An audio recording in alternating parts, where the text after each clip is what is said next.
Ako vypočítame svoj dátum narodenia? V numerológii veľmi je dôležité, aby ste čísla redukovali do jednociferných čísiel. To znamená, že všade, kde máme zložené čísla ako 12 alebo 1991, musíme redukovať na jedno číslo. Budeme to robiť následovným spôsobom. Deň narodenia, ktorý máte vo svojom dátume narodenia, si spočítate, v mojom prípade 1 plus 2 sa rovná 3, čiže trojka je to, čo nás zaujíma. Trojka je pre nás podstatná. Ak máte jednociferné číslo v dni narodenia, tak to neredukujete, pretože to už jednociferné číslo je. Ak prejdeme na mesiac narodenia, 5 je jedno číslo, neredukujeme, takže pokračujeme ďalej. 1991 musíme zredukovať na jedno číslo, čiže spočítame všetky jednotlivé číslice. 1991 sa rovná 20, ale 20 stále nie je jedno číslo, takže ju musíme zase zredukovať v podobe 2 plus 0 rovná sa 2 a dvojka je to, čo nás zaujíma.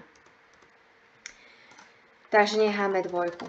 Teraz ideme počítať celý dátum narodenia, aby sme zistili životné číslo. Takže vy si spočítajte svoj deň, mesiac a rok narodenia po jednotlivých číslicách.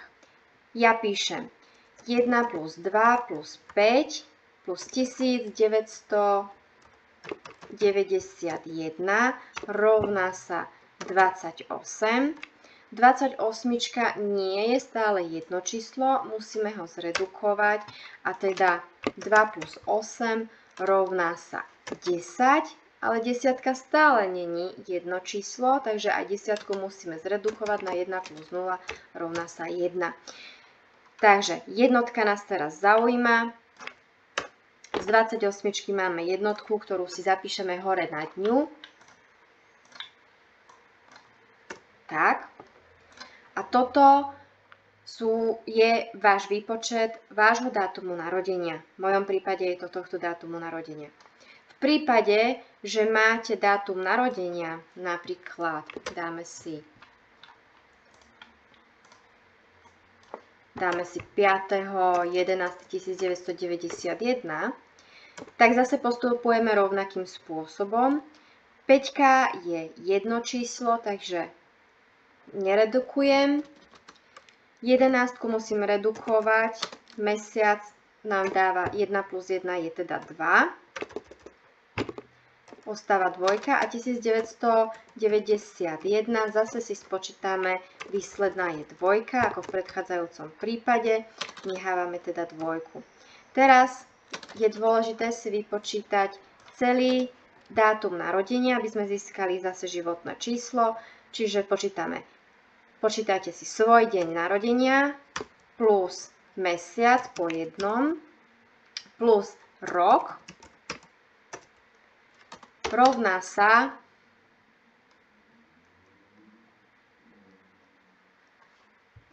27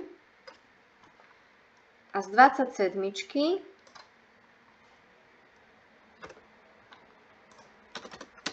2 plus 7 máme životné číslo 9.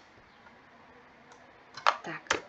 Takže tento dátum narodenia 5.11.1991 bude mať životné číslo 9 z 27. Ako to teraz zapíšeme do numerologickej mriežky? Numerologickú mriežku zapisujeme týmto spôsobom. Ja si ju naznačím takto. V každej bunke, každom chlieviku je jedno číslo. Tu máte jednotku, tu sa zapisuje vždy dvojka, tu sa zapisuje trojka, tu sa zapisuje štvorka, päťka, šestka, sedmička, osmička a deviatka. Takýmto spôsobom zapisujete numerologickú mriežku, takže aplikujte týmto spôsobom všetky čísla, ktoré sme si vypočítali z vášho dátumu narodenia. Ja teraz postupujem z tohto, čo tu mám, čiže z 12 zapíšem jednotku a dvojku. Do toho máme doplnkovú trojku. K tomu máme mesiac 5-kový. Do toho máme rok 1991. Z 91 máme dvojku ešte, čiže tam zapíšem dvojku. Teraz ideme písať číslo 28, čiže 28 a životné číslo 1 zase dopíšeme sem. To, v akom poradí píšete čísla do jednotlivej bunky, vôbec nehrá žiadnu úlohu. Dôležité je počet, koľko čísiel je zastúpených v jednotlivej bunke. A teda tuto vidíme, že máme zapísané 4 jednotky, 3 dvojky. Je jedno, v akom poradí to píšete, či zľava, správa, zo stredu, to je úplne jedno, dôležitý je ten počet. V prípade druhého dátumu narodenia, 5.11.1991, zase si nakreslíme numerologickú mriežku, čiže píšeme 5. 11. Z 11 máme dvojku. Z 1991 zapíšeme. Z 1991 máme dvojku. A z 27 máme deviatku, takže 27 píšem a z toho máme deviatku. Týmto spôsobom zapisujete svoju numerologickú mriežku. Ja verím, že sa vám to podarilo spolu so mnou. A ak by boli nejaké otázky, pokojne mi píšte.